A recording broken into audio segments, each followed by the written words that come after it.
DCC bank ಭ್ರಷ್ಟಾಚಾರ ಪ್ರಶ್ನಿಸಿದ್ದಕ್ಕೆ ಅನರ್ಹತೆ ಪಂಚಾಕ್ಷರಿ ಆರೋಪ. ತುರುವೇಕೆರೆ ಡಿಸಿಸಿ ಬ್ಯಾಂಕ್ ಜಿಲ್ಲಾ ನಿರ್ದೇಶಕ ಸಿದ್ದಲಿಂಗಪ್ಪ ಅವರ ಭ್ರಷ್ಟಾಚಾರವನ್ನು ಪ್ರಶ್ನಿಸಿದ್ದಕ್ಕೆ ಉದ್ದೇಶಪೂರ್ವಕವಾಗಿ ನನ್ನನ್ನು ತೊರೆಮಾವಿನಹಳ್ಳಿ TAPS ಅಧ್ಯಕ್ಷ ಹಾಗೂ ನಿರ್ದೇಶಕ ಸ್ಥಾನದಿಂದ ಅನರ್ಹಗೊಳಿಸಲಾಗಿದೆ ಎಂದು ಹಾಲಿ ನಿರ್ದೇಶಕ ಪಂಚಾಕ್ಷರಿ ಆರೋಪಿಸಿದರು.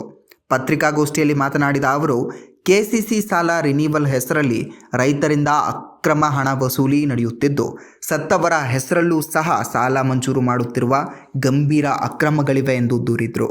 ಲಂಚ ಪಡೆದಿಲ್ಲವೆಂದರೆ ಸಿದ್ದಲಿಂಗಪ್ಪ ಅವರ ಗ್ರಾಮ ದೇವತೆ ಮುಂದೆ ಪ್ರಮಾಣ ಮಾಡಲಿ, ನಾನೂ ಸಹ ಪ್ರಮಾಣ ಮಾಡಲು ಸಿದ್ಧನಿದ್ದೇನೆ ಎಂದು ಅವರು ಓಪನ್ ಚಾಲೆಂಜ್ ಹಾಕಿದರು. ತನಿಖೆ ನಡೆಸದಿದ್ದರೆ ಮುಂದಿನ ದಿನಗಳಲ್ಲಿ ಹೋರಾಟ ಅನಿವಾರ್ಯ ಎಂದು ಎಚ್ಚರಿಸಿದರು.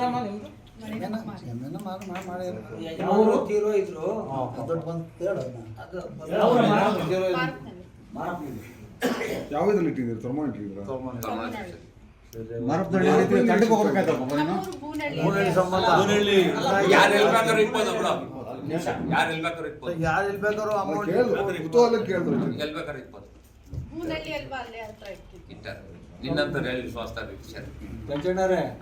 ಆಡಳಿತಾಧಿಕಾರಿ ಆಗದಿದ್ದರೆ ನಾಳೆ ದಿನ ಜನ FT ಕೊಟ್ಟಿರಂತ ಜನ ಕುಡಿದು ಸತ್ತರೆ ನಾಳೆ ದಿನ ಅವರೇ ಹೊಣೆಗಾರ ಆಗ್ತಾರೆ.